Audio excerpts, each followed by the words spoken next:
commencer par donner la parole à Eve Plenel.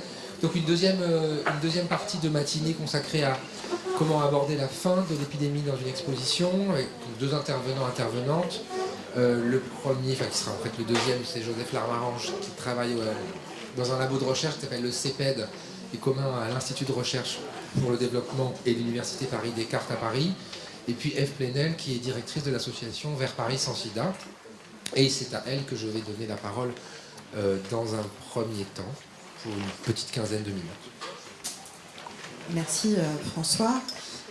Merci au MUSEM, à Christophe Broca, à Florent Moll pour leur invitation ce matin. C'est avec un peu d'émotion que je suis là aujourd'hui. Il y a 3 jours avaient lieu les obsèques de Sophie Oudin Ben Saïd, une femme qui a beaucoup compté pour moi et qui était la veuve et l'ancienne épouse de Daniel Ben Saïd, qui est mort du sida il y a 9 ans actuellement. Après Alain Emmanuel Dreuil, Daniel Ben Saïd était la deuxième personne de mon entourage proche touchée par le VIH. Et je me souviens encore avec beaucoup d'acuité de décembre 95 d'un dernier Noël qu'il vivait avec beaucoup d'intensité, qui heureusement n'aura finalement pas été le dernier Noël, puisque Daniel a été sauvé par l'arrivée des trithérapies dans les mois qui ont suivi en 1996. Je me souviens aussi, et ce souvenir m'est revenu avec le décès de Sophie, de ce moment très particulier au début des années 2000, où Daniel est devenu indétectable, et de l'effet si joyeux que cela avait eu à la fois sur leur vie et sur leur vie de couple. Alors, lorsque j'ai reçu votre invitation à venir à Marseille aujourd'hui, avec un objet symbolique de la fin du sida, ma première réaction a été celle-ci. La fin du sida n'existe pas encore. Et donc je vais venir les mains vides, je n'ai pas grand-chose à vous dire. On y travaille, mais on n'y est pas. Mais en fait, la fin du sida, comme l'a très bien dit François en introduction, c'est un horizon de mobilisation, c'est une promesse, c'est un engagement. Et c'est aussi un outil politique. Alors, une image peut-être de la fin du sida ou de ce qu'elle est aujourd'hui, c'est celle-ci. Voilà, Michel Sidibé, le directeur exécutif des Nations, de l'ONU-SIDA, avec Anne Hidalgo, lançant l'initiative des villes sans sida il y a 4 ans, c'est le 1er décembre 2014. Voilà, la fin du sida, c'est un outil pour faire agir et faire bouger, faire croire aux dirigeants et aux dirigeantes politiques qu'ils ont les moyens de mettre fin à cette épidémie. Voilà, s'ils s'en donnent les moyens, notamment économiques. Mais en réalité, quand la fin du sida deviendra pour de bon, ai-je pensé ensuite, la forme qu'elle prendra sans doute, l'image qui restera, c'est celle-ci. Si vraiment un jour advient le vaccin, et François l'a rappelé, c'est cette image-là qui supplantera toutes les autres, en fait. Tous les autres récits de la fin du sida dont on peut parler aujourd'hui et que je vais développer seront écrasés par, et on le souhaite, l'arrivée du vaccin. Alors cette image fait un peu de la politique fiction, elle s'accompagnera de celle-ci par exemple, voilà, une fictive du Lancet et du Monde, sida, une équipe internationale de chercheuses met au point un vaccin. Mais aussi potentiellement de ces images-là, alors ça ce sont des images de campagne de vaccination du passé, mais qui pourraient se reproduire si on avait un vaccin pour le VIH dans les années qui viennent. Mais peut-être aussi, et je pense que c'est important de l'avoir en tête, si on se remémore la continuité des histoires de nos luttes et des scandales qui ont jalonné les combats contre l'épidémie, peut-être que le vaccin, il amènera aussi cette image-là. Vaccin contre le sida, les États-Unis et le Brésil refusent l'accès aux hommes homosexuels. Ou celle-ci, pénurie de vaccins anti-sida en Europe, Melton Farm met la pression sur les prix. Ou enfin, voilà, en Afrique du Sud, des émeutes pour accéder aux doses de vaccins. Voilà. Bon, évidemment, je vous fais aujourd'hui de la politique fiction, une sorte de roman d'anticipation de la fin du sida.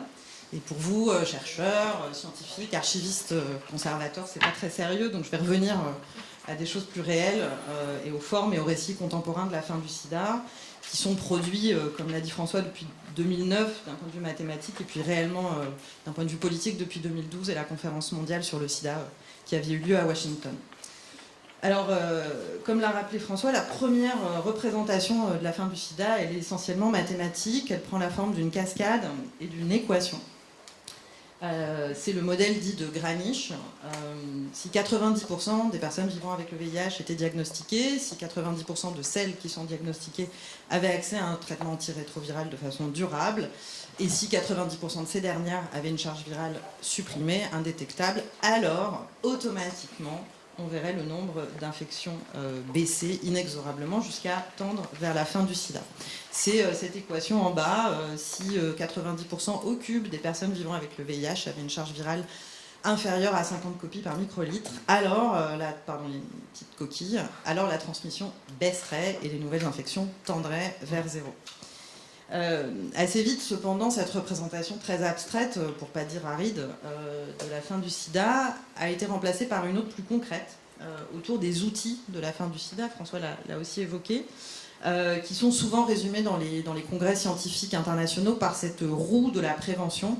Alors, mon image n'est pas très nette, mais en gros, ce que vous voyez sur cette roue, c'est l'ensemble des outils biotechnologiques de la fin de l'épidémie, qu'il s'agisse de la PrEP, ça c'est celui en bleu là, du traitement antirétroviral pour les personnes vivant avec le VIH qui empêche la transmission secondaire, des outils de réduction des risques, du dépistage prénatal, du traitement des autres IST, des préservatifs bien évidemment, du dépistage régulier et du traitement post-exposition. Alors j'aurais pu venir ici aujourd'hui avec l'éventail de la prévention diversifiée de AID ou avec le jeu de cartes de l'ENIPS. J'ai choisi, vous m'en voudrez pas, de venir avec les outils des villes sans sida. Alors j'ai pris deux exemples. La version Pocket de New York. Alors à New York, on distribue ceci, c'est très joli, c'est fait par des designers. C'est une petite boîte dans laquelle vous avez à la fois, hop, je vais y arriver, du lubrifiant et derrière, un emplacement à la fois pour le préservatif et pour 4 comprimés de PrEP ou de traitement antirétroviral. Voilà. Donc ça, je le lègue, je l'offre au fond du MUSEM. Non, pas à toi, désolé. Je l'offre au MUSEM. Voilà. Et puis alors, il y a la version parisienne. C'est ce qu'on fait cette semaine à Paris. On distribue 12 000 de ces petits sacs un peu partout dans Paris dans le cadre d'une opération qui s'appelle « Le test est dans le sac ». Et dans ce sac, on trouve un autotest de dépistage du VIH, des préservatifs internes, des préservatifs externes, des petits bracelets qui parlent de tous ces outils. Voilà. Et alors, ça c'était pour le plaisir parce que tu as parlé du comprimé tout à l'heure. Je vous ai apporté une boîte de tenofovir emtricitabine, donc une boîte de PrEP vide. Alors voilà, bon, ça c'est parce qu'on m'avait demandé d'apporter des objets, hein, donc j'ai pas su choisir, j'ai pris le kit. Mais comme François Berdugo et Gabriel Girard le soulignent dans leur ouvrage « La fin du sida est-elle possible ?», en fait, tous ces objets, là, tous ces kits que je vous ai présentés, ils portent en eux un récit assez particulier de la fin du sida, comme chemin fait de balisé de solutions biotechnologiques de contrôle de l'épidémie. En fait, ce sont peut-être des outils d'émancipation, mais ce sont avant toute chose des outils de contrôle des corps et des sexualités. Alors, non satisfaite de cette réduction de la fin du sida au contrôle biotechnologique, les villes sans sida, que je représente aujourd'hui, essayent de déployer une autre rhétorique, un autre imaginaire un peu différent, qui certes promeut ces solutions, mais les inscrit dans un récit plus politique de l'inclusion des minorités dans la grande ville, de la ville refuge et accueillante pour les minorités, de la métropole riche de sa diversité. Alors, j'ai voulu vous présenter un peu les images mobilisées par les villes sans sida dans le monde, vous allez le voir après, à Paris et aussi dans les villes jumelles. Juste un petit flashback sur ce qu'est la dynamique des villes sans sida. Donc, vous avez vu la photo d'Anne Hidalgo avec Michel Sidibé en 2014 lançant cette dynamique. Aujourd'hui, c'est 250 villes dans le monde qui se sont engagées. Mais moi, je vais surtout vous parler de villes du Nord aujourd'hui parce qu'elles ont en commun des épidémies assez semblables et puis des stratégies assez similaires. On pourra revenir dans la discussion après si vous avez des questions. Alors sur cette diapo, vous voyez les logos ou les représentations graphiques de la fin du sida dans le monde. Ça c'est le petit rapport là-haut. À San Francisco, c'est au milieu. Le carré noir, c'est Sydney. Le dashboard Ending the Epidemic, c'est New York. Vous avez Londres et évidemment Paris. Et ce qui m'a frappé en mettant ces logos bout à bout, c'est qu'en fait, quasiment tous ont renoncé aux représentations traditionnelles du VIH. Le ruban rouge a disparu. Et en fait, c'est comme si il avait fallu rompre avec toutes les formes et les mises en image de la lutte contre le sida telle qu'on la connaissait jusque-là. Alors d'abord je me suis dit que le travail d'ACT UP avait finalement porté ses fruits, parce qu'ACT UP s'est toujours beaucoup battu pour la présentation très graphique, voire typographique de la lutte contre l'épidémie. Et donc c'était chouette, c'était une victoire de l'activisme. Mais en fait il faut bien admettre aussi que la disparition du ruban rouge, la disparition des patchworks, la disparition des bougies, la disparition des visions mémorielles de l'épidémie, bien c'est aussi une façon de reléguer dans ces villes sans sida ces symboles au rang de folklore militant. Et donc peut-être que ça contient l'effacement de la mort, l'effacement du souvenir de ceux qui sont partis. L'effacement de l'émotion solidaire que représente ou que symbolise le ruban rouge. Alors, si l'imaginaire des villes sans sida rompt avec cette tradition, peut-être, quels sont les lexiques et les formes qu'elle promeut néanmoins. Alors, d'abord, elles promeuvent, et c'est quand même très important, l'inclusion, la visibilité. Un peu à rebours de ce qui se passe au niveau des États, les villes sont des creusets où du fait de l'engagement des élus locaux, se sentent autorisés à montrer, rendre beau, rendre visibles les minorités les plus exposées. Et donc l'exemple, bon là je vous ai montré l'exemple parisien, mais j'aurais pu le développer ailleurs, c'est des campagnes où on assume de montrer les communautés, les populations clés, comme on les appelle, les plus touchées par le VIH. En France, et particulièrement à Paris, essentiellement les hommes qui ont des rapports sexuels entre hommes, les minorités issues des diasporas africaines, et les personnes trans, les travailleuses du sexe dans une aussi moindre mesure, et donc de se dire, mais dans le fond, le VIH discrimine déjà ces populations, et donc le dire et le montrer, ce n'est pas stigmatiser, c'est au contraire lutter contre cette discrimination de plus qui se surajoute aux autres. Selon quoi également les villes rompent, et là il y a un peu deux catégories de villes. Je vais vite, hein, mais on pourrait y revenir après. Il y a deux catégories de villes. Il y a celles qui mettent l'accent sur le zéro, puis il y a celles qui mettent l'accent sur le sexe. Je vais développer. À droite, ouais, j'ai presque fini. À gauche, pardon, de la diapositive, vous avez la représentation autour du zéro. Donc zéro nouvelle infection en 2030, zéro transmission du VIH quand on a une charge virale indétectable, zéro infection par le VIH sous PrEP, zéro stigma, zéro discrimination. Ça, ce sont les slogans qui se répètent en boucle. La semaine dernière, la ville de Nice a lancé le projet Objectif SIDA Zéro. Donc voilà, il y a cette insistance sur le zéro, et ça m'interroge un peu parce que je me demande si, voilà, je vais revenir après, si ce zéro n'est pas une façon de mathématiquement niveler aussi nos combats. À l'inverse, d'autres villes, là vous avez Paris, New York et Londres, mettent l'accent plutôt sur le sexe et le plaisir, avec des jeux de mots, we play sure, donc on joue, do it, dans Do It London, qui veut dire le faire du sexe, et évidemment notre faisons l'amour. Alors, cette catégorisation, ça peut vous paraître un peu artificiel comme ça, mais en fait, c'est une vraie profonde partition des approches de la fin du sida, et c'est des divergences auxquelles, personnellement, je me confronte au quotidien. Nous, à Paris sans sida, on s'inscrit plutôt dans une tradition libertaire des sexualités. On ne fait pas de hiérarchie entre les solutions de protection que j'ai présentées tout à l'heure. On ne fait pas de hiérarchie entre les solutions de dépistage. On promeut plutôt du bien-être en plus pour les communautés. C'est ça notre mot d'ordre.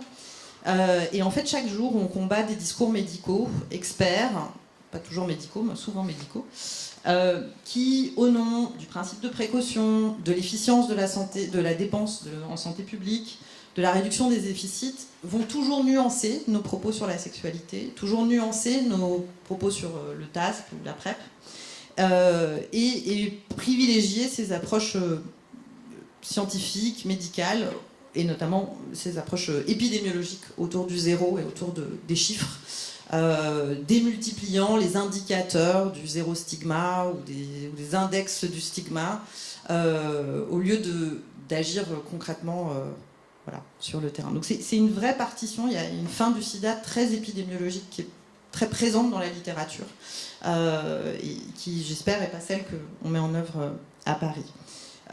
D'autant que ces discours sur l'épidémiologique, ils portent selon moi une sorte de tour de vis sur les sexualités minoritaires, toujours en fait perçues comme déviantes pour les gays ou comme subies pour les publics qui sont vus comme vulnérables. Donc voilà, je pense que derrière la fin du sida, il y a vraiment deux, voire d'autres approches qui se développent. Et puis derrière le zéro, évidemment, il y a comme un écho inversé du patient zéro. Je pense qu'au final, le zéro nouvelle infection est autant une fiction que le patient zéro. Et que c'est des façons de ne pas se poser les bonnes questions. Donc je vous invite à penser la fin du sida sans la réduire au zéro. Je vous remercie.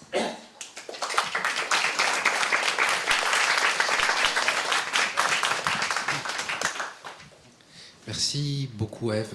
Toutes ces interventions se font écho, donc on aura grand plaisir à discuter ensuite. Sans attendre, je vais passer la parole à Joseph. Est-ce que tu as une présentation, toi? Ah oui, aussi. Bonjour, bienvenue à Marseille. Donc Joseph, je travaille, je l'ai dit, dans un labo de recherche qui s'appelle le CPED, le Centre Population et Développement. C'est quoi le E d'études? Centre Population et Merci. Qui est donc un labo conjoint entre l'Institut de recherche pour le développement, l'IRD, et l'Université Paris-Descartes. Et lui travaille dans un contexte non pays du Nord, non riche, donc sur la mise en œuvre de programmes qui de fait visent à réduire l'incidence du VIH, c'est comme ça que je vais le dire, si ce n'est à expérimenter des stratégies de fin du sida. Bon, il va nous en parler. on va essayer. Tout d'abord, je suis vraiment désolé pour ce retard. Merci la SNCF, à plus d'une heure sur le train de 6h. Et malheureusement, je n'avais pas de train avant 6h ce matin. Donc mes excuses, j'aurais bien voulu pouvoir participer dès le début de la journée. Donc effectivement, moi j'ai une perspective je suis chercheur du coup au croisement entre sciences sociales quantitatives et santé publique, et je travaille en Afrique de l'Ouest et Afrique australe, donc avec des perspectives qui sont un peu différentes. Et forcément, quand on me demande fin du sida, la première question que je me pose, c'est qu'est-ce qu'on appelle? D'ailleurs, je parle de fin du sida, pas de fin de l'épidémie, et c'est un peu volontaire. Pour vous donner très rapidement une idée, tout vient quand même, si on remonte en 2000, il y avait l'étude Racaille, c'est une des toutes premières études qui montrait que la transmission du VIH dépendait de la charge virale et qu'on n'observait aucune transmission quand elle était contrôlée. Il faut attendre 2008, c'est que 8 ans plus tard qu'il y a la fameuse déclaration suisse qui a fait beaucoup parler, où Bernard Richard et ses collègues prennent la position suivante, qu'une personne séropositive sous traitement sans autre MST ne transmet pas le virus par voie sexuelle. Mais ça soulevait la question de savoir si, au-delà d'une transmission interindividuelle, le traitement antirétroviral pourrait avoir un impact à l'échelle de la santé publique et des populations. Et ce qui a beaucoup fait parler de lui, c'est le fameux modèle Granich publié en 2009. Alors, Granich, il fait une modélisation mathématique, mais si on dépistait tout le monde et si jamais on mettait tout le monde sous traitement, en Afrique du Sud, qui est un des pays les plus touchés au monde, on pourrait éliminer la transmission du VIH en 30 ans. Et puis, ce qui va venir compléter ça, c'est 2011, l'étude HPTN 052, qui est une étude qui observe des couples sérodifférents. Et dans cette étude, ils vont montrer que quand le partenaire est sous traitement antirétroviral, la transmission est réduite de 96%. Et en fait, d'ailleurs, il y a eu un seul cas de transmission dans le bras sous traitement. C'était chez des personnes qui venaient de démarrer le traitement, qui n'avaient pas encore de charge contrôlée. Donc c'est à ce moment-là qu'on a commencé à parler dans les médias de fin du sida, que ce soit dans le New England, en 2012, ou cette une célèbre de The Economist en 2011. Alors après, quand on parle de fin du sida, on peut avoir plusieurs définitions. La première, c'est de dire, c'est ne plus avoir de décès qui soit lié au VIH. Autrement dit, que l'infection au VIH soit une maladie chronique, qu'on atteigne bien une mortalité qui est celle des personnes non infectées, et puis on pourrait dire aussi qu'il n'y ait plus de cas définissant sida et d'infection opportuniste. Et puis le fameux zéro nouvelle infection, ça fait écho au 0,0. que ce soit chez l'adulte ou chez l'enfant. Alors dans les modèles, on parle d'élimination de la transmission, pas à zéro, parce que le zéro, on l'atteint jamais tout à fait, mais dès qu'on arrive à une transmission très faible au niveau populationnel. Mais ça ne veut pas dire que c'est la fin de l'épidémie. Fin des transmissions et fin des décès, ça veut dire que si on n'a pas un traitement curatif, les personnes qui vivent avec le VIH vont continuer à vivre avec le VIH. Elles vont vivre éventuellement en bonne santé, elles décéderont au même âge que les personnes non infectées, mais ça veut dire que pendant quelques décennies encore, on aura des programmes de suivi de maintien dans les soins. Donc c'est pour ça que fin du sida et fin de l'épidémie de VIH-Sida, c'est deux questions différentes, en tout cas c'est deux perspectives temporelles qui sont différentes, notamment en l'absence d'un traitement curatif, et a priori on en est loin de ce traitement curatif. Alors, le modèle de Granich, il a ses défauts, mais si on revient rapidement dessus, ça marchait si 90% des personnes étaient dépistées tous les ans, et si 90% des personnes dépistées étaient mises sous traitement. Ça vous rappelle rien ? Le fameux 90-90-90, comme objectif politique d'ONU-SIDA pour 2020, en fait, reprend cette idée du modèle de Granich, c'est-à-dire que si on atteignait 90% des personnes infectées qui étaient diagnostiquées et que 90% d'entre elles étaient sous traitement et que 90% de celles sous traitement avaient une charge virale indétectable, eh bien, on atteindrait le fameux 0, 0, 0, 0 infection, 0 décès, 0 discrimination. Et donc on voit cette filiation à un moment donné entre ces résultats de recherche et cet objectif politique qui reste un objectif politique. Alors, au niveau global, si on prend les tout derniers chiffres, on a été plus ou moins efficace sur la question des décès. 2004, c'est le moment de la mise en place de programmes d'accès au traitement antirétroviral gratuitement en Afrique et dans d'autres régions du monde. Et on voit depuis 2004 une baisse importante de la mortalité. Il y a encore du chemin à faire, notamment parce que beaucoup de personnes ne sont pas diagnostiquées, ne rentrent pas dans le soin ou qu'elles arrivent trop tardivement. Mais pour celles qui sont diagnostiquées tôt, y compris en Afrique, on a plutôt des bons résultats en termes de mortalité, même s'il y a encore des enjeux sur le suivi. Et donc on voit un peu partout que la mortalité des personnes infectées se rapproche de la mortalité du reste de la population. Là où c'est un peu plus compliqué, c'est sur la prévention, sachant que c'est un champ qui s'est un petit peu complexifié. Pendant longtemps, la prévention, c'était le fameux ABC. Alors, abstinence, on a montré que ça ne marchait pas du tout, mais il a fallu le démontrer pour que le PEPFAR arrête de financer des programmes qui promouvaient exclusivement l'abstinence. Le Be Faithful, ou fidélité, dans les CHPTN 052, on observait des contaminations, sauf qu'elles avaient lieu en dehors du couple. Et puis le préservatif, sachant que le préservatif, alors il est souvent discriminé en disant que sur le long terme, finalement, ça ne marche pas aussi bien que ça parce que les gens ont du mal à le maintenir. Par contre, quand il est bien utilisé, ça fonctionne et ça reste un outil facile d'emploi pour contrôler soi-même sa prise de risque. Et ça, c'est, je pense, important encore de le rappeler, sachant qu'on n'a jamais mis sur le préservatif autant d'argent qu'on en met aujourd'hui sur les autotests ou la PrEP. Ce qui permet de venir, aujourd'hui, la transmission sexuelle, c'est un alphabet qui s'est un petit peu complexifié. Alors on parle du conseil de dépistage, des changements comportementaux, la circoncision est venue se rajouter dans la balance. Alors, la circoncision masculine réduit de moitié la transmission de la femme vers l'homme, ça a des impacts de santé publique, par contre, ce n'est pas un outil de gestion des prises de risque individuelles. Les grosses nouveautés sont vraiment autour de l'arrivée de la PrEP, je pense que Eve en a parlé, et c'est aussi en train d'arriver progressivement sur le continent africain. Microbicides et vaccins, c'est toujours des voies de recherche à un niveau fondamental, mais il n'y a pas encore d'outils vraiment pertinents dans notre besace. La prophylaxie post-exposition, le traitement d'urgence, ça fonctionne, ça existe, c'est peu utilisé. Et puis enfin, on sait qu'il y a un impact important du traitement antirétroviral pour réduire la transmission des personnes qui sont infectées. Il y a une question ? L'avant-dernier carré, c'est exposé, c'est bien l'équivalent du TEP, c'est ça ? C'est TPE, ouais. Oui, TPE dans les sigles français. Ou la PEP, PEP, TPE, traitement d'urgence, tout ça c'est pareil. Mais si on regarde globalement sur les nouvelles infections, on a finalement eu des impacts qui sont assez faibles au niveau global et au niveau mondial. Le fameux Task Treatment as Prevention, oui, en théorie ça peut fonctionner. Oui, dans des couples ça change la donne, dans des couples séro-différents, dans les relations au quotidien. Mais pour avoir un impact populationnel, il faudrait qu'on puisse dépister les gens très tôt, puisque c'est dans les premières années de l'infection que se joue une grande partie de la propagation au niveau de l'épidémie. Et comme les gens arrivent plus tardivement dans les soins, on impacte beaucoup plus la mortalité que les nouvelles infections. Ce qui fait que finalement, on n'a pas vraiment de solution miracle en vue. En 2012-2013, ça y est, la fin du sida était là, on va juste dépister, traiter tout le monde. Et puis on commence un peu à en revenir.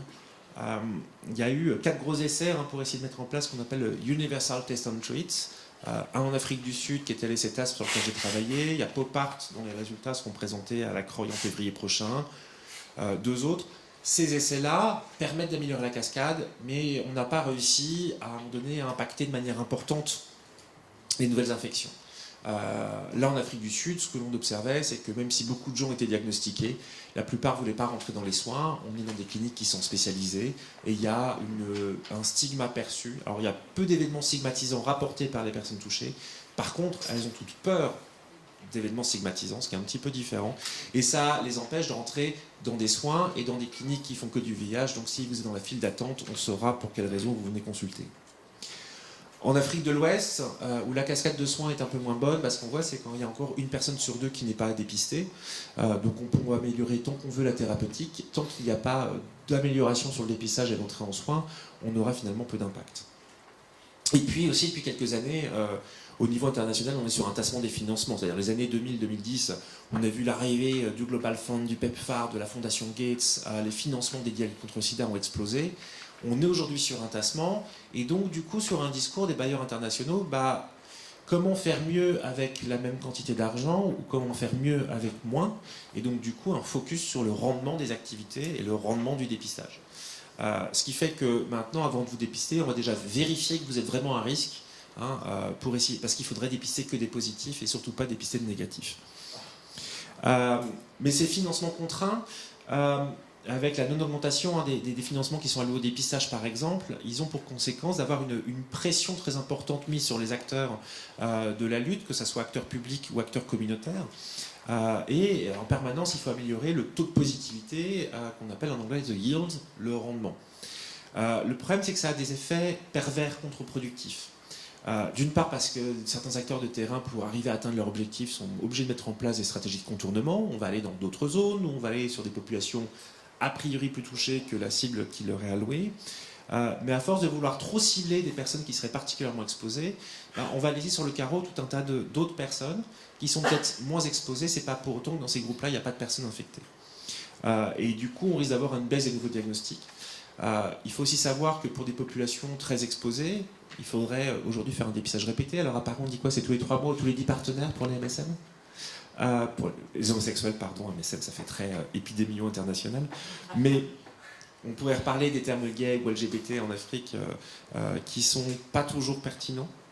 Mais en tout cas, dans ces groupes-là, on veut faire du dépistage répété pour réduire le délai à l'infection. Et dans ce cas-là, on va avoir beaucoup de tests négatifs. Et donc, du coup, on va avoir des rendements qui sont faibles. Donc, il y a à un moment donné des objectifs fixés par les financements internationaux, pas toujours en cohérence avec l'atteinte du fameux premier 90.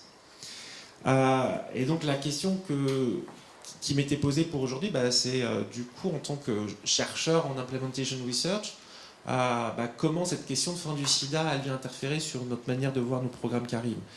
Alors, en allant très vite, je ne pense pas qu'il y aura une magic bullet. On parle beaucoup des autotests ou de la PrEP, et j'ai 2 projets sur ces sujets-là, et je ne pense pas que ça va sauver le monde. Mais ça risque d'aider. Atlas, c'est un projet qui démarre l'année prochaine sur les autotests pour l'Afrique de l'Ouest. Ce qui se passe, c'est qu'en Afrique de l'Ouest, on a des prévalences qui sont entre 0,5 et 3% de la population, donc des rendements qui sont faibles par rapport à l'Afrique australe, on est à 15-20%. Et le problème, c'est que souvent, on pense les populations clés comme des groupes homogènes. Je ne vais pas regarder très en détail, mais quand on regarde des enquêtes sur les homosexuels en Afrique, on voit en général qu'il y a une différence entre le cœur du réseau et l'extérieur du réseau. Au cœur, on va avoir des prévalences du VIH élevées, beaucoup qui vont s'identifier comme homosexuels, ils vont avoir plus de partenaires masculins, mais ils sont en général mieux dépistés et ils sont atteints par les programmes. À l'inverse, ceux qui sont à l'extérieur des réseaux, du moins en périphérie plutôt de ces réseaux-là, ils vont moins s'identifier comme homosexuels, ils vont avoir moins de partenaires hommes, plus de partenaires femmes, une prévalence plus faible, ils sont moins exposés, mais ils sont aussi moins dépistés. Et donc du coup, on voit ce lien entre la position en fait, dans les réseaux et probablement le fait qu'il faut qu'on ait des interventions différenciées. Alors là, c'est des limites, je présente des vagues RDS dans une enquête, c'est un proxy très imparfait de la place dans les réseaux sexuels. Mais ça veut dire qu'il ne faut pas qu'on pense les populations clés comme des groupes homogènes, et ça c'est, je pense, le message principal. Il y a des homosexuels masculins en Afrique subsaharienne qui ne sont pas observés ou qui ne sont pas atteints par les programmes. Ceux-là, c'est effectivement pas par les techniques classiques d'outreach qu'on va les atteindre, et peut-être que l'autotest en distribution secondaire peut être pertinent, mais on ne sait pas encore si ça va bien marcher. Mais on aura des faibles rendements, il faut l'accepter. Autre élément, on parle beaucoup aussi de travail du sexe. Alors, c'est un gros tableau, j'ai pas eu le temps de faire un graphique, je veux juste montrer un chiffre. C'est celui à droite. C'est un travail de modélisation qui a été fait en Côte d'Ivoire pour essayer de comprendre la dynamique de transmission. Alors, c'est un modèle qui a besoin d'être encore affiné, mais on serait à 44% des nouvelles infections seraient d'un client d'une travailleuse du sexe vers une femme non travailleuse du sexe. Autrement dit, si on cible que les travailleuses du sexe sans essayer de cibler les clients, on va manquer une part importante de l'épidémie. Or, les clients, ils sont pas très visibles, ils vont pas avouer qu'ils sont clients, et puis en termes de prévalence, ils sont noyés dans la masse des hommes adultes. Donc du coup, on n'aura pas du gros rendement. Pourtant, c'est là qu'il y a les gaps. Et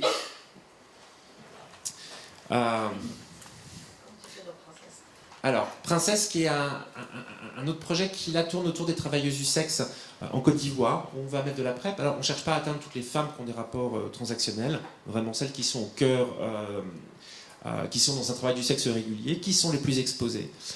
La question qui nous a vraiment été posée à ce moment-là, en se disant on veut mettre en place un programme de PrEP, on a vu dans tous les programmes de PrEP, il y a plein de services qui sont proposés, de la contraception, du dépistage des IST. Mais le problème, c'est peut-être qu'il ne faut pas mettre en place un programme de PrEP, mais juste décentrer le propos, essayer de faire un programme pour les travailleurs du sexe, dans lequel éventuellement on offre de la PrEP. Mais certaines n'auront pas de la PrEP, pourtant elles ont besoin du reste. Il y a les femmes VH+, qui ont aussi besoin de ces différents services. Et je voudrais juste souligner la question des hépatites virales, parce que la PrEP, c'est du tenofovir. Le tenofovir, c'est le traitement recommandé pour les personnes qui ont une hépatite B.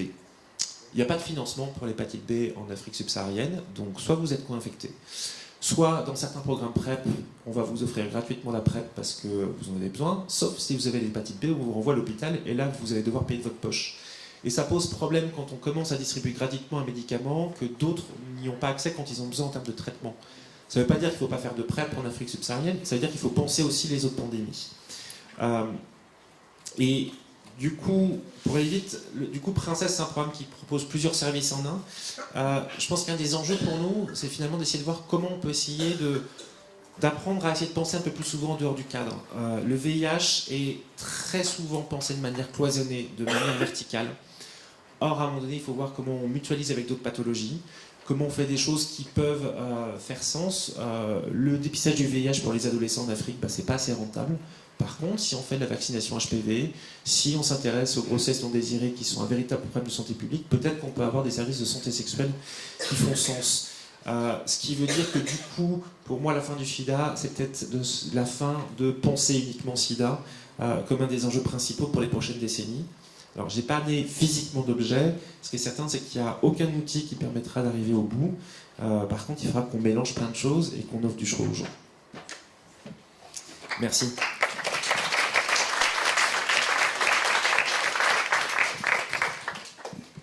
Merci beaucoup Joseph. Alors juste avant de vous passer la parole, donc on a eu 2 interventions sur les origines et leur représentation, 2 sur la fin.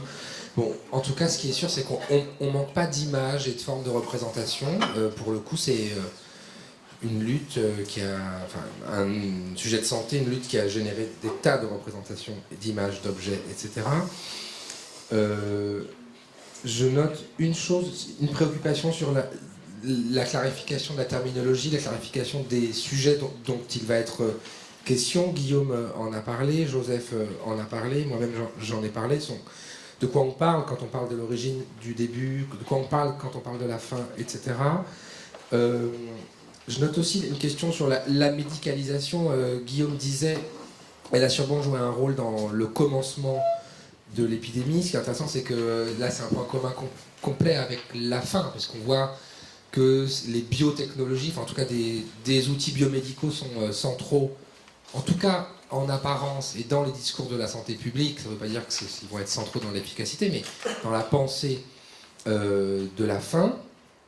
Donc ça, c'est un fil rouge. Et puis Joseph a parlé des limites que cette vision a, et je pense que Vin King, qui a écrit sur ces sujets il y a déjà 10 ans, y reviendra probablement. Bon, ah oui, une dernière question m'est venue, c'est comment on rend compte de la conflictualité, c'est-à-dire on voit là qu'il y a un alignement des discours, y compris entre nous, hein, un consensus, et c'est logique, sur la vision, l'horizon de la fin, même un consensus de lecture sur ce qui est en train de se passer d'une manière ou d'une autre, sur ce qui s'est passé, et pourtant on est dans un milieu qui est traversé de conflits, et c'est bien, hein, je veux dire, au sens neutre de la conflictualité, depuis le début.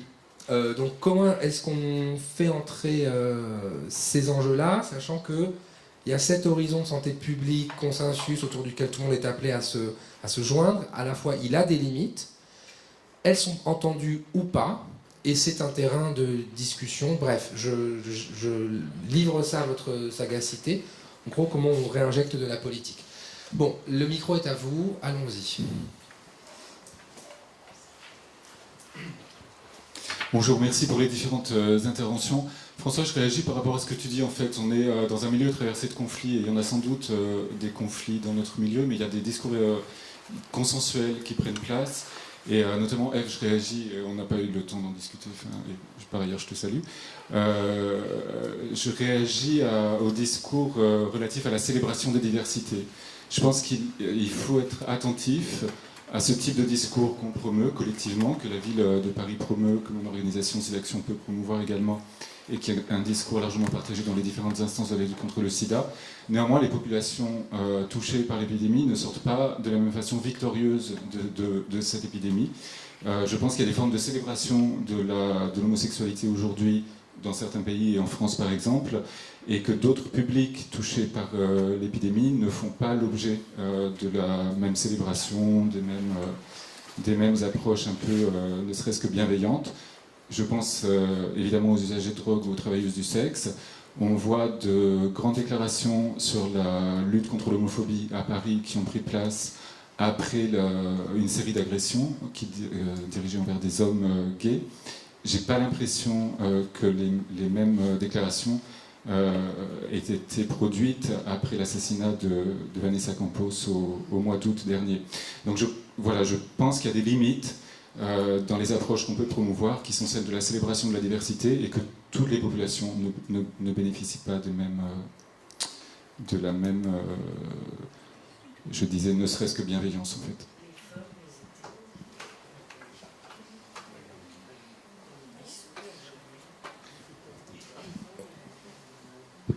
Enfin, si tu veux répondre, tu peux, oui.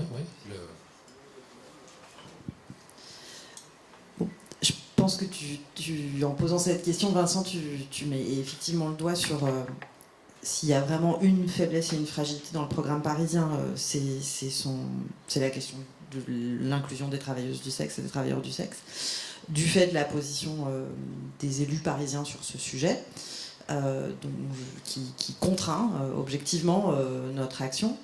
Les élus parisiens étant, disons, abolitionnistes sur la question de la prostitution, et donc ayant une approche pragmatique de la santé publique, mais effectivement pas très inclusive des premiers et des premières concernés. Pour autant, je crois qu'on peut arriver à promouvoir des discours qui ne mettent pas en compétition les gagnants et les perdants de la célébration de la fin du sida, ou des discours de célébration.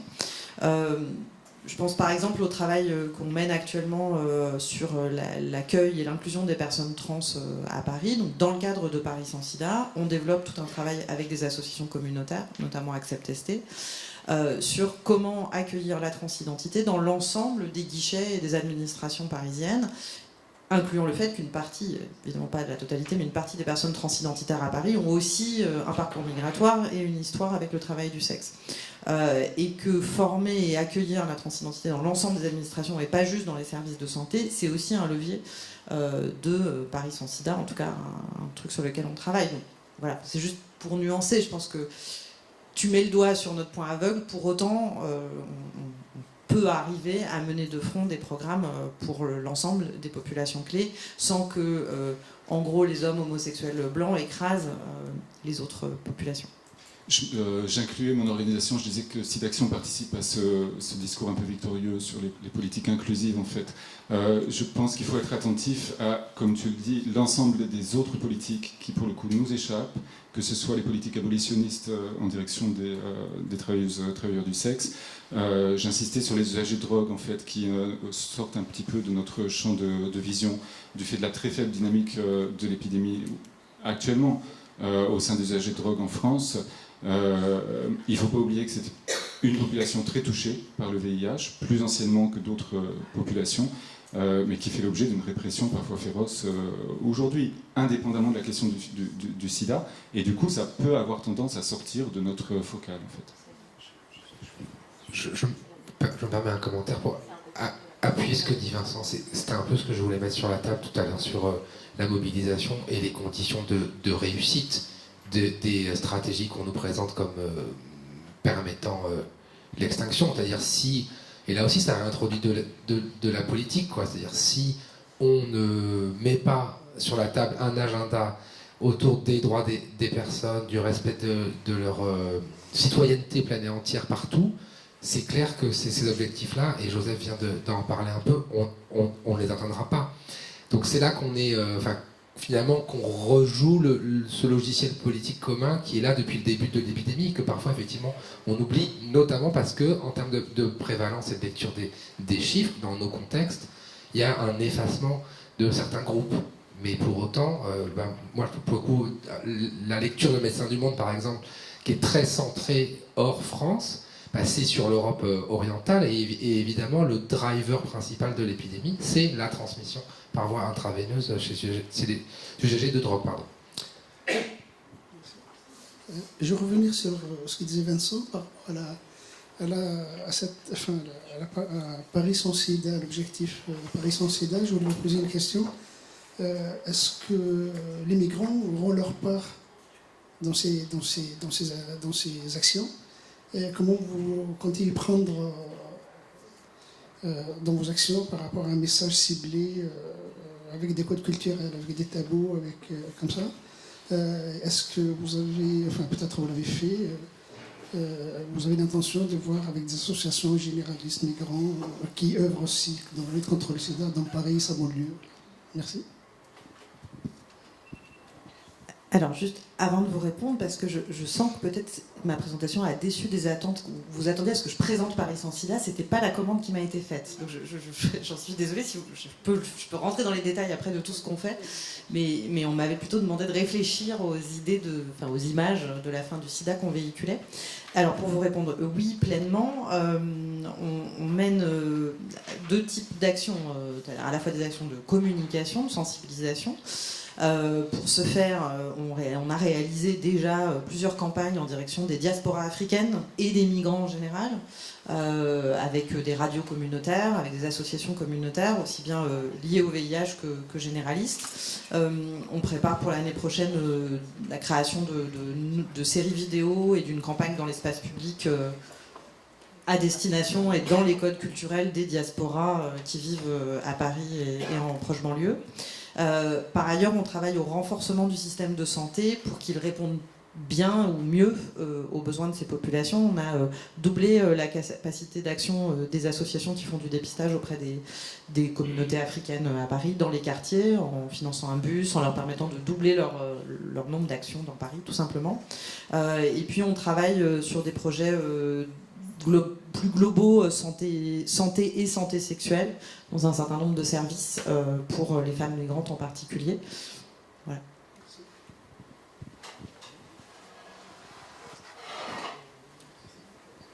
Encore vos rêves. Tu parlais tout à l'heure des représentations graphiques qui avaient disparu, que ce soit le ruban rouge ou le patchwork. Est-ce que dans ces projets de villes sans sida, en général, en fait, qui s'associent souvent dans des villes qui sont en processus de gentrification, est-ce qu'en fait on n'est pas dans quelque chose qui, je parle d'un point de vue politique, quelque chose de l'ordre du touristique, de la ville sans risque et aussi sans histoire? C'est une bonne question. Alors, qu'il y ait tension entre la ville sans sida et la gentrification, ça fait aucun doute, je vais y revenir. Après, est-ce que la ville sans sida est un discours marketing pour le tourisme? J'en suis pas sûre, parce que ça reste quand même un discours d'experts et de gens d'entre-soi. Enfin, en tout cas, pour l'instant, j'ai jamais été contactée par l'Office du tourisme de Paris pour dire « Ah, c'est super, on va utiliser ça comme argument pour les gay games, voilà, ou pour faire venir des gens. » En revanche, qu'il y ait tension, ça va de soi. On peut faire l'hypothèse d'une baisse des nouvelles infections à Paris, avec une hausse simultanément en proche banlieue, du fait que en fait, les populations concernées vivent de moins en moins à Paris, ont de moins en moins les moyens de vivre à Paris, et vivent davantage en proche banlieue. C'est possible, c'est ce qui a été observé à San Francisco.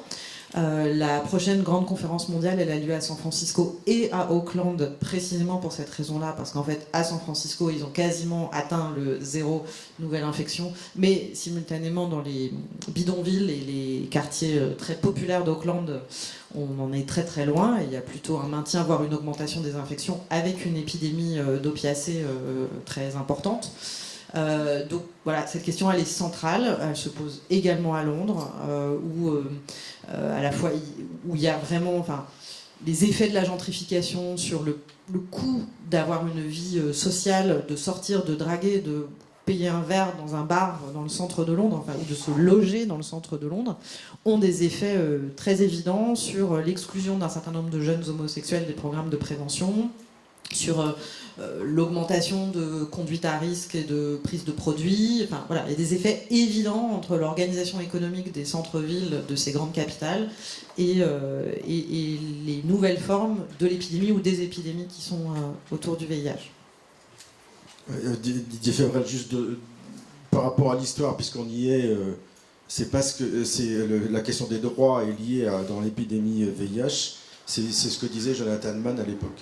Donc il y a bien cette filiation-là à garder toujours. La deuxième chose en termes politiques, si on parle aussi de l'histoire de la santé publique ou de la promotion de la santé, les gains en santé ou en espérance de vie, etc., sont très liés aux déterminants, et on dit 80% pour 20% pour le côté médical. Donc, et c'est là où l'enjeu politique il est réel sur le cadre de vie, sur la qualité de vie. Et là, il ne faut pas l'oublier non plus, parce que sinon, on passe probablement à côté de quelque chose. Alors, ça complexifie probablement la fin du VIH, hein, mais si c'est pas raisonné comme ça, ça va être problématique. Voilà. Merci. J'ai vu Fabienne et Joachim. Pardon. Oui, je peux... Allez-y. Mylène Frappa, j'ai travaillé pendant une vingtaine d'années au sein de la mission SIDA toxicomanie de la ville de Marseille. Je n'y travaille plus. Ce qui me semble important par rapport à cette question posée sur le positionnement de la ville et la dimension ambiguë de ce positionnement. Donc en l'occurrence, là pour Paris, il s'agit de promouvoir la ville à travers cette image-là. Je crois que cette question de la mobilisation des villes et des élus locaux, elle restera toujours dans une forme d'ambiguïté. Dans l'ouvrage de Didier Fassin sur les nouvelles figures de la santé publique, il y a un article de Isabelle Ferroni et de Anne Lovell qui font une analyse très fine de cette question. Ils ont pris pour objet la mission qui s'était créée quelques années auparavant, et ils l'ont qualifié d'objet hybride, et ça reste un objet hybride, et ces politiques restent des objets hybrides, et là en l'occurrence un objet hybride qui a tenté de rassembler des acteurs complètement hétérogènes et de créer des formes d'allégeance, c'est certain, autour d'un intérêt commun et d'un enjeu fort par rapport au contexte épidémiologique, c'était celui du développement d'une politique de réduction des risques, des messages très forts et des actions et un discours très fort sur la promotion de la santé, mais aussi des enjeux de gestion de l'espace public, de la tranquillité publique, largement contenus aussi dans ces politiques municipales. Ces objets, s'y perdurent, s'y se développent, c'est dans ces formes de contradiction. Aujourd'hui, à Marseille, il n'y a plus de mission SIDA toxicomanie, et les risques, on les voit bien, c'est que les deux premiers points chutent complètement, tout ce qui est de l'ordre de la promotion de la santé et de la mobilisation, la contribution à la mobilisation des acteurs. au risque d'une politique sécuritaire, la discrimination et l'exclusion des plus fragiles, des plus exclus, dont les usagers de drogue. Merci. Il y a une intervention à la tribune à ce sujet? Non.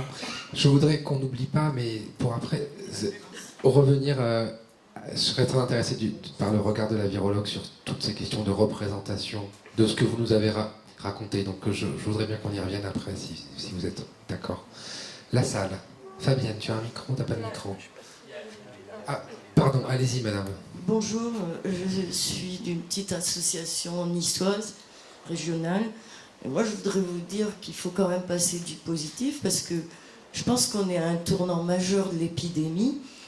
Et cependant, effectivement, on parle de zéro, mais il ne faudra quand même pas oublier les vieux patients qui ont souvent des pathologies corollaires ou annexes, qui ont des troubles cognitifs et qui, au prétexte de ça, sont refusés, vont être refusés dans les EHPAD. Hein, ça, c'est un gros boulot à faire. Et on ne fait pas trop d'études sociologiques pour savoir comment vivent les gens, avec quoi ils vieillissent, parce que les perdus de vue qui renoncent aux soins, il y en a quand même. Les décès, il y en a toujours. On en a eu une dizaine à Nice, et des vieux patients qui se battaient depuis longtemps. Et donc voilà, je voudrais dire aussi que la nouveauté, c'est que l'allègement thérapeutique est venu des femmes. On en a parlé à la SFLS d'ailleurs. Et que ça aussi, c'est une bonne nouvelle. 5 jours sur 7, 4 jours sur 7. Et puis la bonne nouvelle, je vais le dire, c'est qu'à Nice, en 1 an, on a annoncé les chiffres aujourd'hui. Grâce à la PrEP, on a eu 40% de contamination en moins chez les gays.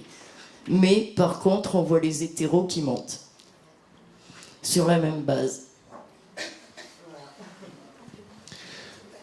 Alors, il faudrait vraiment que le micro arrive là. Je t'en prie. Bon, merci pour toutes vos communications. Moi, j'aurais plus particulièrement une question pour Martine et Guillaume, parce que en vous écoutant, bon, si d'un point de vue à la fois historique, épidémiologique, virologique, tous les résultats que vous nous avez présentés sont vraiment intéressants et pertinents, je m'interroge un peu sur la perception et la réception que les gens localement en ont, parce qu'on évoquait tout à l'heure le patient zéro. Mais là, finalement, on est un peu avec un pays zéro et avec toujours ce discours un peu de chercher le coupable, de trouver l'origine, voilà, avec tout ce qui est sous-jacent. Donc je me disais, par exemple, est-ce qu'au Congo, enfin, je ne sais pas si vous avez des retours ou des choses là-dessus, est-ce que finalement, un peu cette histoire des origines locales du VIH est connue et comment, en fait, c'est reçu par les populations? Voilà.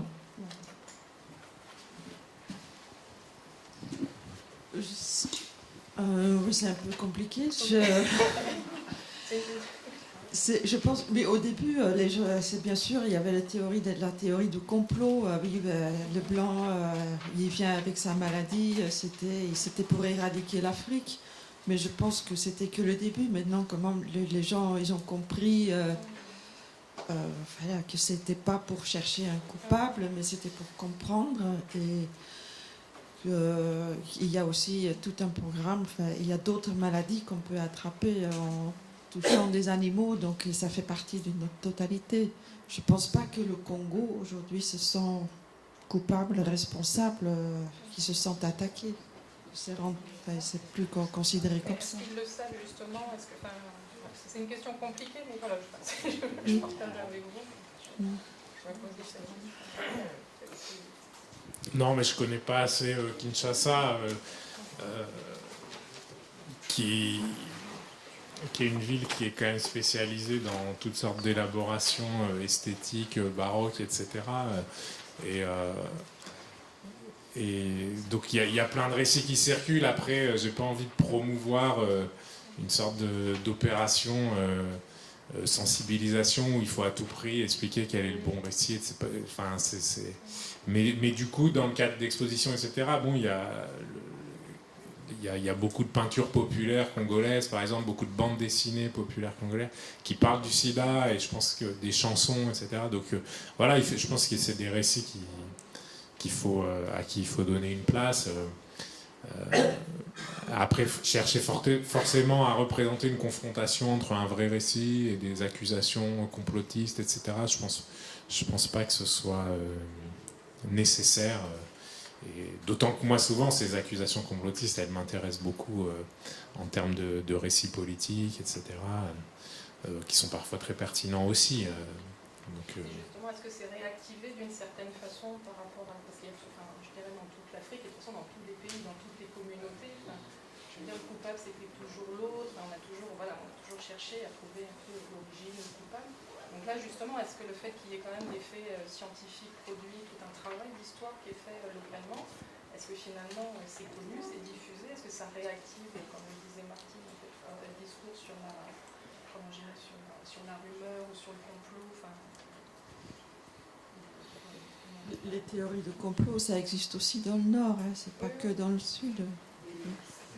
Non mais est-ce que les gens au Congo ou au Cameroun sont au courant de ces recherches et de leurs résultats et qu'est-ce que ça Oui, dans les grandes villes, je ne vais pas dire partout dans tous les petits villages en brousse que tout le monde connaît bien les choses, mais je pense oui, c'est connu maintenant, c'est pas... Et aussi bien au Cameroun, on a toujours communiqué avec les autorités sur ces résultats. Aussi au Congo, les recherches sur... Pourquoi même le Congo était très impliqué dans la découverte, c'est grâce à le fait qu'ils ont conservé ces biopsies qu'on a fait quand même un grand pas en avant.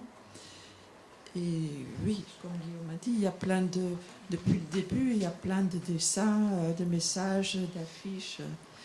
Une des très belles chansons sur la prévention du sida, c'est celle de Franco dans les années 80 à Kinshasa. Il décrit déjà tout. La lutte mère-enfant, la transmission sexuelle, le sang, protéger vos filles, vos enfants. Alors,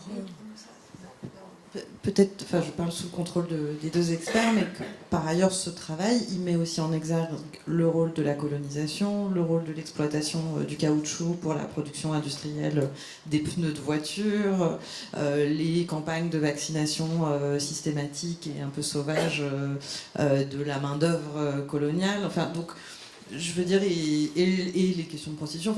Je veux dire, les travaux que vous avez racontés, ils ne se contentent pas de dire il y a un foyer à cet endroit-là. C'est aussi des travaux qui mettent bien en exergue le rôle de l'exploitation, le rôle des relations économiques. Voilà. Ce genre de résultats-là, ça touche une population très particulière. Je veux dire, comment justement les populations locales reçoivent, perçoivent toutes ces données où ils ont accès. Alors, s'il y a une personne qui, dans la salle, a une réponse à ça, effectivement, des données de connaissance sur la connaissance, qu'elle se fasse connaître, pour le coup.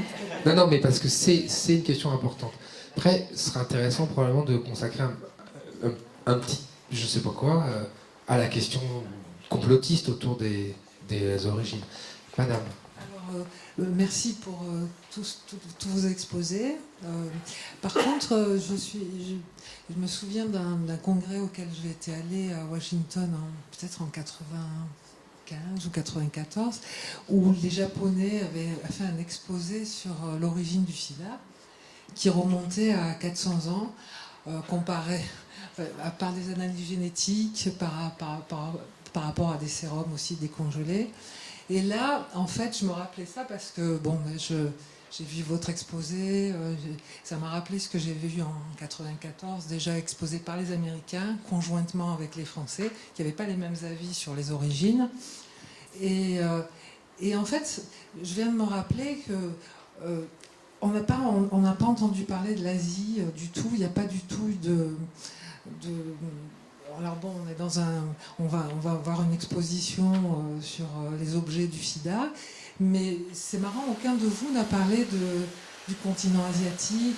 Bon, Sydney, j'ai vu qu'il y avait... Comment ça se passe? On n'a aucune perception. Moi, je serais assez intéressée. Et je voudrais savoir à peu près aussi, une autre question à côté, c'est le nombre mondial de gens atteints globalement, déjà répertoriés dans le monde mondial, en URSS, en Laponie, et en Australie et en Asie. Y compris ceux qui sont décédés ou ceux qui vivent avec le VIH aujourd'hui? Ceux qui vivent maintenant. 37 millions.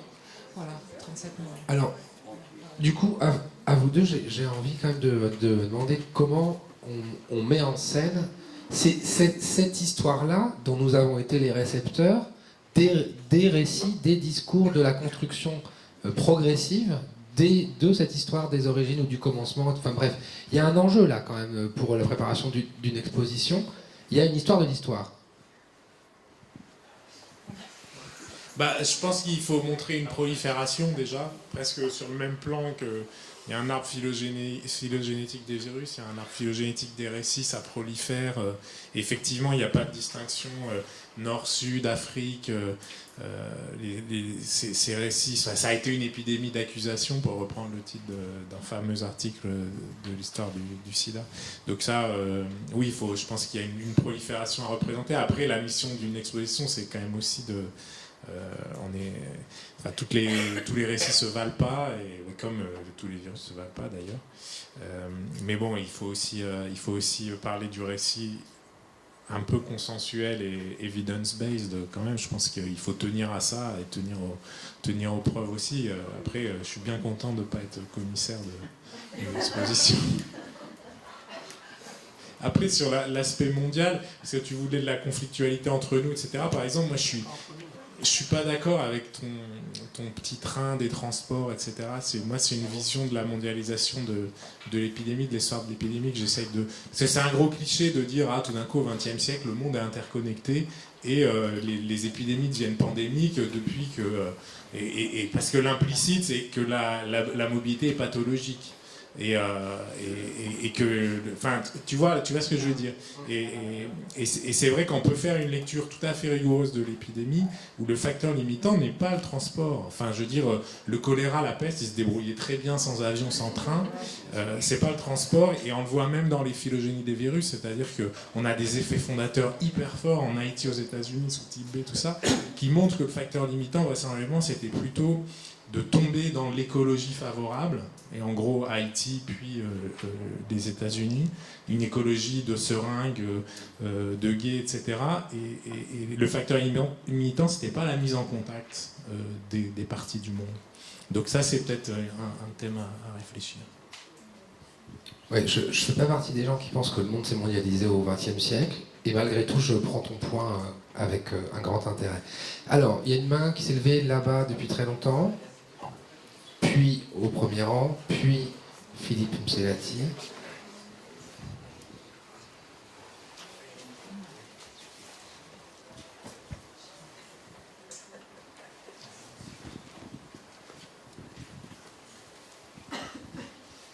Oui, bonjour Alain Pierre. Dans la temporalité, je pense qu'on ne pourra pas oublier les médecines alternatives que des gens ont utilisées, les protections imaginaires. Je vous ai amené un totem que j'ai là. Je vais vous le laisser d'ailleurs. Et puis l'humour.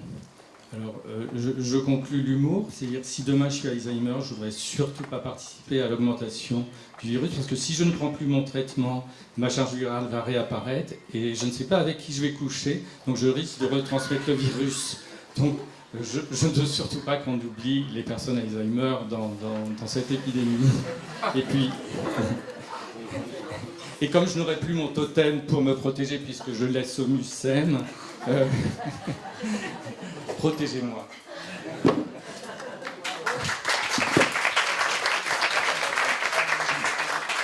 Alors, comme Alain Pierre veut nous épargner du temps, il ne décrit pas, mais à la pause, demandez-lui qu'il vous raconte ce totem.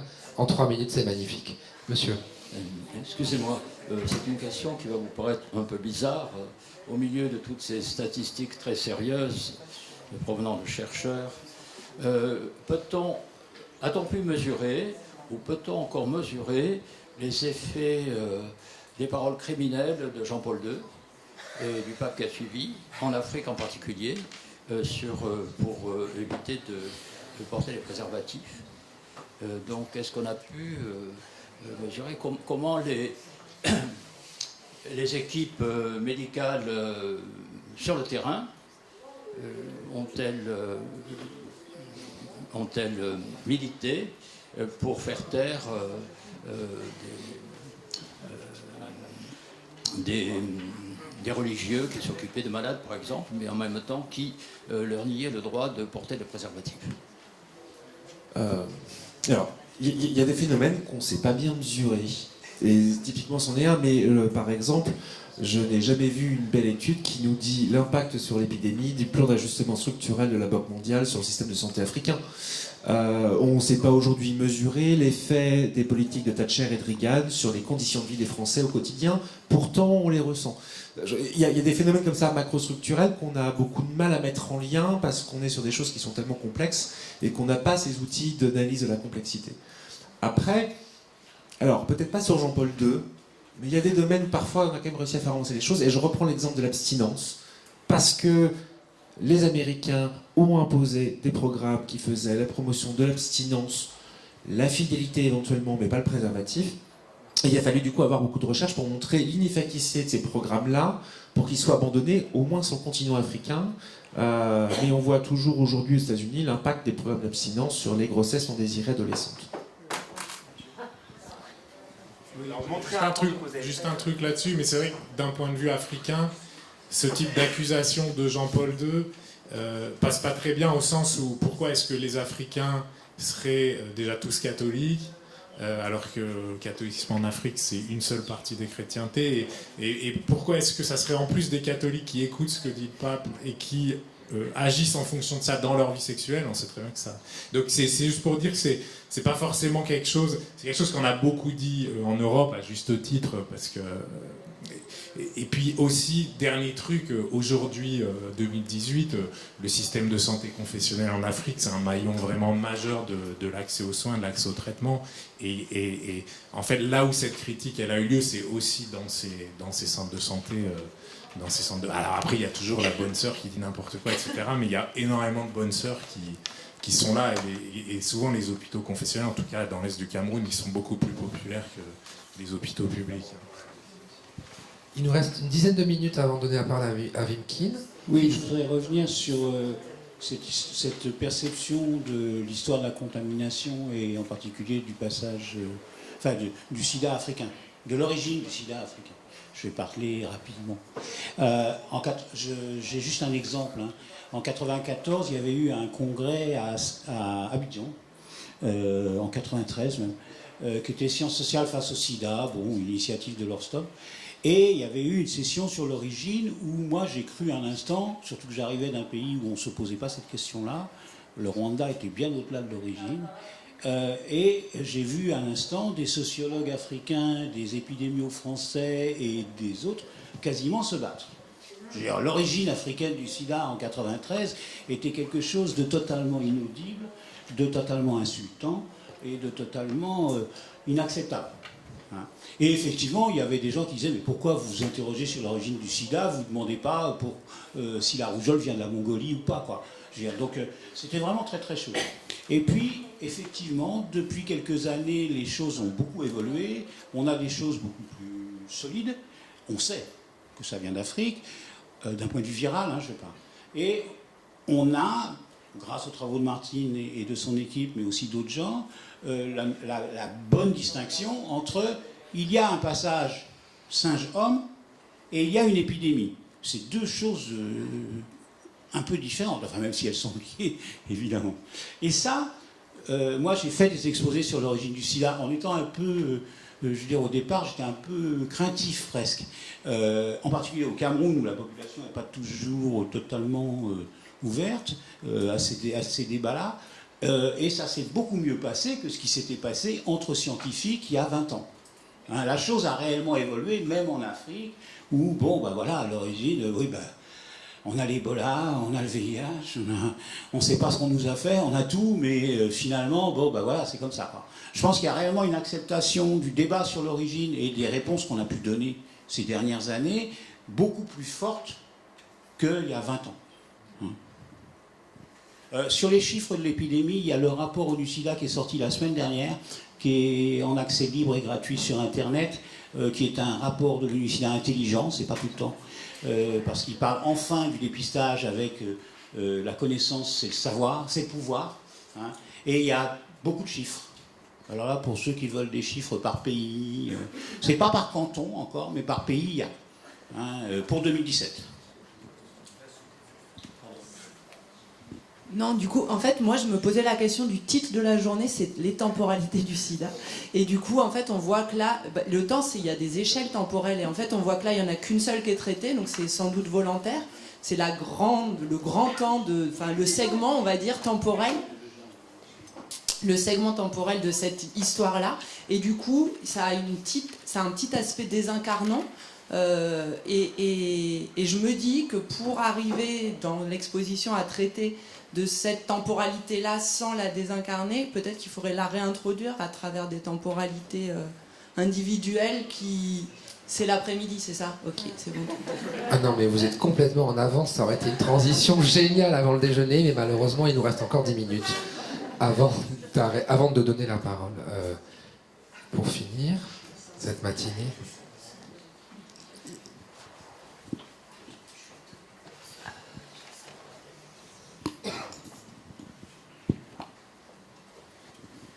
Merci. Je vous remercie tous d'être là.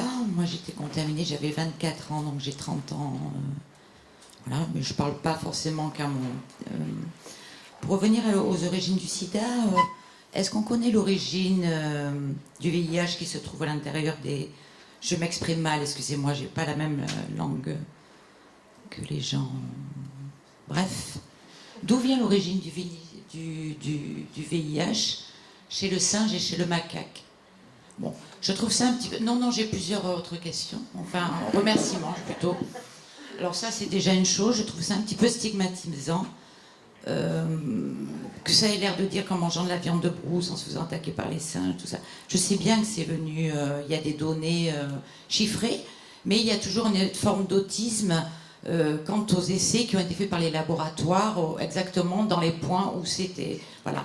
On parle aussi de complot, tout ça. Vous avez bien fait de restituer le contexte de la colonisation et du fait que les gens sont indépendants mais n'ont toujours pas la capacité de jouir de leur richesse, de leur richesse et de leur sol.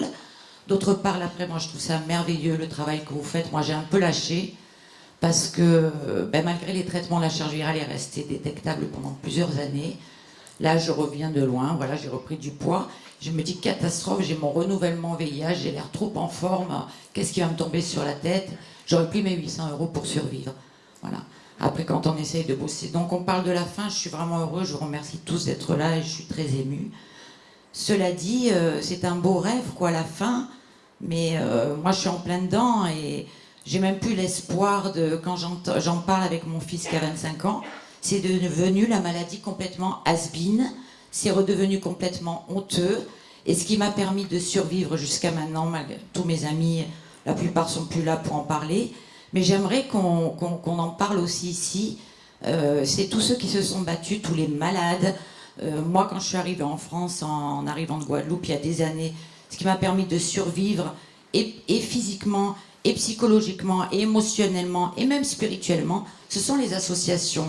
L'association Le Tipeee, qui m'aide toujours, le réseau Ville-Hôpital, voilà, tous ces gens qui ont créé tout ça. Bernard Dutin, avec qui j'ai pu aller dans le désert, incroyable, hein, comment on fait pour aller avec un traitement. Voilà, c'est ce qui m'a permis d'être là, et j'aimerais qu'on les oublie pas, puisqu'on est là pour retracer l'histoire, et en n'oubliant pas qu'au niveau des origines et de la fin, c'est un peu gros de parler de tout ça, mais bon, c'est pas mal d'être encore vivante pour parler d'une exposition. Voilà. Et j'apprécie que certains pensent à avoir un peu de vue un peu plus globale au niveau de la planète et pas seulement Paris, Marseille ou les pays du Nord, quoi, parce qu'on est tous concernés sur la planète. Merci infiniment.